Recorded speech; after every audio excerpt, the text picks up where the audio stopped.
सतीश भोसलेंना बांधलेल्या घराच्या जागेवर पुन्हा अतिक्रमण होऊ नये म्हणून वन विभाग आता ॲक्शन मोडवर आलाय। वन विभागाच्या जागेवर चोहोबाजूने जेसीबीच्या सहाय्याने चर खोदून पुन्हा होणारा अतिक्रमण रोखण्यासाठी प्रयत्न केला जातोय। सतीश भोसलेने वन विभागाच्या जागेमध्ये अतिक्रमण करून घर बांधलं होतं। सतीश भोसलेने वन विभागाच्या जागेवरचं त्याचं घर पाडल्यानंतर ही कारवाई आता केली जाते।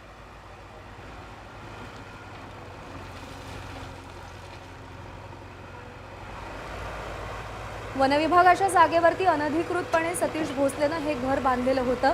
हे घर आता पाडण्यात आलंय, पण पुन्हा त्या ठिकाणी अशा पद्धतीने अतिक्रमण होऊ नये, अनधिकृत बांधकाम होऊ नये म्हणून खबरदारी घेतली जाते। कृष्णा केंडे आपले प्रतिनिधी आपल्याला अधिक अपडेट देतील। कृष्णा, काही दिवसापूर्वी खोक्याचं जे घर होतं ते वन विभागाच्या वतीनं पाडण्यात आलेलं होतं आणि तिथं पुन्हा अतिक्रमण होऊ नये म्हणून या ठिकाणी वन विभागाच्या वतीनं दक्षता घेतली जाते आहे आणि वन विभागाच्या जागेवर चोहोबाजूने जेसीबीच्या साह्यानं चर खोदून पुन्हा अतिक्रमण होऊ नये यासाठीचा त्यांचा प्रयत्न आहे।